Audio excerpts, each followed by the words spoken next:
Bismillahirrahmanirrahim. Assalamualaikum warahmatullahi wabarakatuh. Hamdan wa syukran lillah, salatan wa salaman ala rasulillah, amma ba'du. Puji syukur kita kepada Allah Subhanahu wa Ta'ala yang telah memberikan kita nikmat sehat sehingga kita dapat mengikuti perkuliahan daring ini seperti biasanya.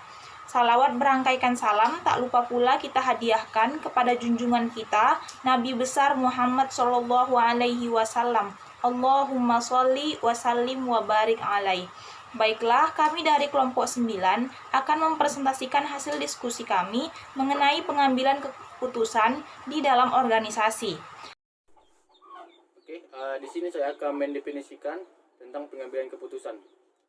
Pertama, pengambilan keputusan adalah inti dari manajemen dalam organisasi, yaitu hal yang dilakukan oleh ketua dalam suatu kegiatan yang dilakukan dalam organisasi untuk mengambil suatu tindakan atau pilihan yang harus dilakukan yang akan menghasilkan keputusan untuk kebaikan bersama.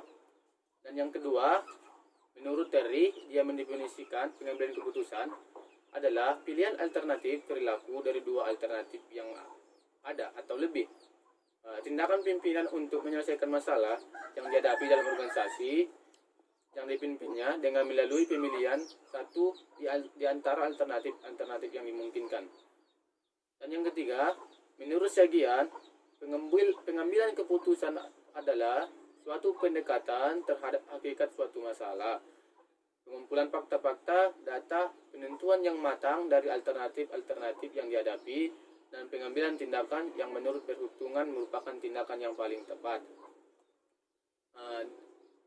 Dari ketiga pengertian di atas, maka dapat kita tarik kesimpulan bahwasannya pengambilan keputusan itu diambil dengan sengaja dan tidak secara kebetulan dan tidak boleh sembarangan. Masalahnya terlebih dahulu harus kita ketahui dan dirumuskan dengan jelas. Sedangkan pemecahannya harus berdasarkan pemilihan alternatif terbaik dari alternatif yang ada. Selanjutnya yang akan disampaikan oleh kawan saya. Baik, saya akan melanjutkan penjelasan dari teman saya dan saya akan menjelaskan mengenai jenis-jenis pengambilan keputusan. Pengambilan keputusan ada 5, yaitu yang pertama, pengambilan keputusan berdasarkan intuisi. Keputusan yang diambil berdasarkan intuisi atau perasaan yang lebih bersifat subjektif, yaitu mudah terkena sugesti, pengaruh dari luar, dan faktor kejiwaan yang lain. Yang kedua, pengambilan keputusan rasional. Keputusan yang bersifat rasional berkaitan dengan daya guna. Masalah-masalah yang dihadapi merupakan masalah yang memerlukan pemecahan rasional. Yang ketiga, pengambilan keputusan berdasarkan fakta. Keputusan yang berdasarkan sejumlah fakta, data, atau informasi yang cukup itu memang merupakan keputusan yang baik dan solid. Namun, untuk mendapatkan informasi yang cukup sangat sulit. Yang keempat, pengambilan keputusan berdasarkan pengalaman. Pengalaman dan kemampuan untuk memperkirakan apa yang menjadi latar belakang masalah dan bagaimana arah penyelesaiannya sangat membantu dalam memudahkan pemecahan masalah. Yang kelima, yaitu pengambilan keputusan berdasarkan wewenang. Keputusan yang berdasarkan wewenang kadangkala oleh pembuat keputusan sering melewati permasalahan yang seharusnya dipecahkan justru menjadi kabur atau kurang jelas. Demikian penjelasan dari saya, akan dilanjutkan oleh teman saya. Baiklah, di sini saya akan menyampaikan bagian faktor-faktor yang mempengaruhi pengambilan keputusan. Yang pertama itu posisi atau kedudukan. Dalam kerangka pengambilan keputusan, posisi atau kedudukan seseorang dapat dilihat dalam hal berikut. Yang pertama itu letak posisi.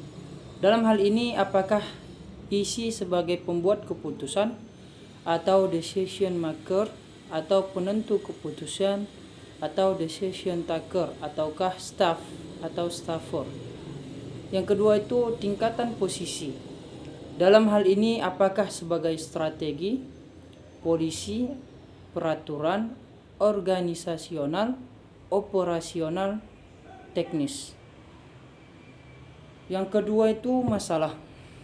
Masalah atau problem adalah apa yang menjadi penghalang untuk tercapainya tujuan, yang merupakan penyimpangan daripada apa yang diharapkan, direncanakan atau dikehendaki dan harus diselesaikan. Yang ketiga, situasi. Situasi adalah keseluruhan faktor-faktor dalam keadaan yang berkaitan satu sama lain dan yang secara bersama-sama memancarkan pengaruh terhadap kita beserta apa yang hendak kita perbuat.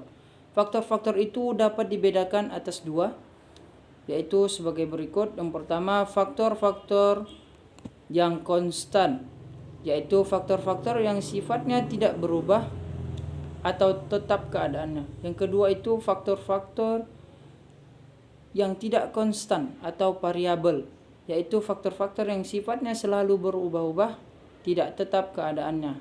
Yang keempat, kondisi.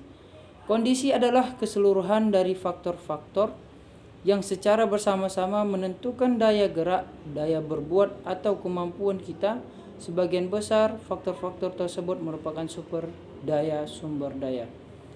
Sekian, saya kembalikan kepada moderator. Baiklah, itu tadi hasil dari diskusi kami. Kurang lebih kami mohon maaf. Billahi fisabilil haq, fastabiqul khairat. Wassalamualaikum warahmatullahi wabarakatuh.